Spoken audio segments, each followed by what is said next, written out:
लेकिन नाम बता दीजिए आप। अब्दुल लतीफ। अजय भाई, किन मुद्दों को लेकर आप चुनाव में खड़ा हुए हैं? क्या स्थानीय मुद्दे हैं या वो क्या? मेरा नाम अब्दुल लतीफ है, एसडीपीआई पार्टी से प्रत्याशी हूँ। मैं मुद्दों पे राजनीति करने आया हूँ, मुद्दों के लिए खड़ा हुआ हूँ। भाजपा कांग्रेस ने 70 साल से पिछड़ों को, गरीबों को, मुसलमानों को धोखा दिया है।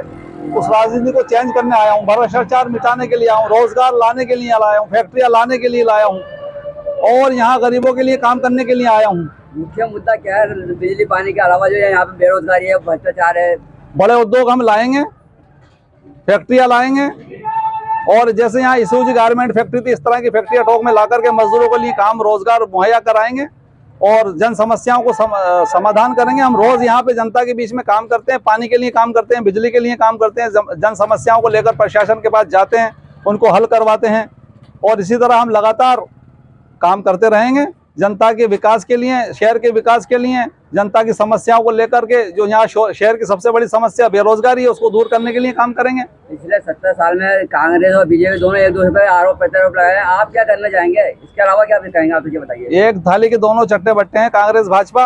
इन्होंने धोखा दिया है लोगों को, जनता को। विकास के लिए कोई काम इनके पास प्रोग्राम नहीं है।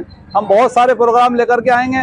टोंक को अगर हम आगे जीत गए तो टोंक में वाईफाई फ्री शुरू करेंगे, टोंक को पर्यटक स्थल बनाने के लिए काम करेंगे, टोंक में बेरोजगारी को दूर करने के लिए नमदा उद्योग को विकसित करेंगे और नए नए रोजगार लाएंगे जो बड़े शहरों में है। जो भी यहाँ पे प्रत्याशी था वो यही मुद्दा, बेरोजगारी, रेयर, ये इसके किताब पे दोबारा को पढ़ते रहना, बीजेपी हो चाहे कांग्रेस हो। आप क्या स्थानीय है, क्या आप इनमें उतर पाएंगे? मैं स्थानीय हूँ, मैं स्थानीयों की समस्याओं को जानता हूँ, उस पर काम करूंगा। बहुत समस्याएं, अनगिनत समस्याएं और यहाँ शिक्षा कम है, रोजगार कम है, चिकित्सा सेवाएं बहुत बुरी तरह चरमराई हुई हैं, उस पर काम करेंगे।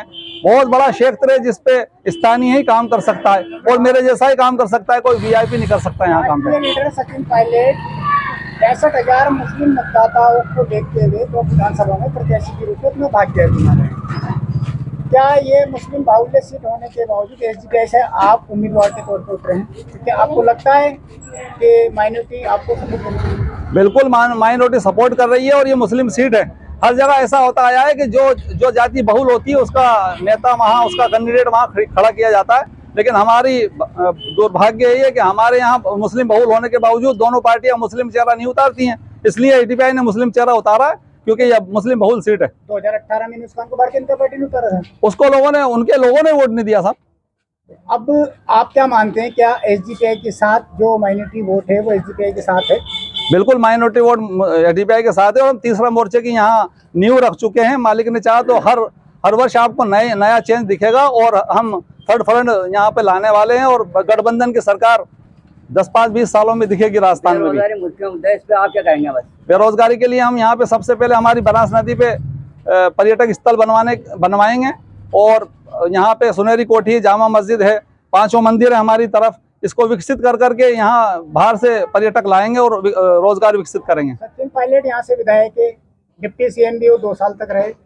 क्या जिस जगह हम खड़े हैं उस जगह पे नमदा उद्योग का बहुत बड़ा कारोबार या लोग यहाँ श्रमिक रूप से जुड़े हुए हैं, तो क्या सचिन पायलट उस नमदा उद्योग के बारे में या कुछ इनको इन 4-5 सालों में दे पाए? नहीं साहब, उनका ध्यान इधर रहा ही नहीं। उनको अपनी उप मुख्यमंत्री की सीट बचाने के चक्कर में उन्होंने 5 साल निकाल दिए। तो अगर जो जनता है तो की वो आपको सपोर्ट करती है और आप चुनाव जीतते हैं, तो क्या नमदा उद्योग जैसे कारोबार को बढ़ाने के लिए आप किस प्रकार के कदम उठाने वाले? मैं खुद उन नमदा कारीगरों के बीच में रहता हूं, मैं उनकी समस्याएं जानता हूं। नमदा उद्योग विकसित करने के लिए उनके साथ काम करूंगा और उनको कच्चा माल जो बहुत मुश्किल से मिलता है वो मिलाने की कोशिश करूंगा। उनको मार्केट उपलब्ध करवाऊंगा सरकार के और प्रशासन के सौजन्य से।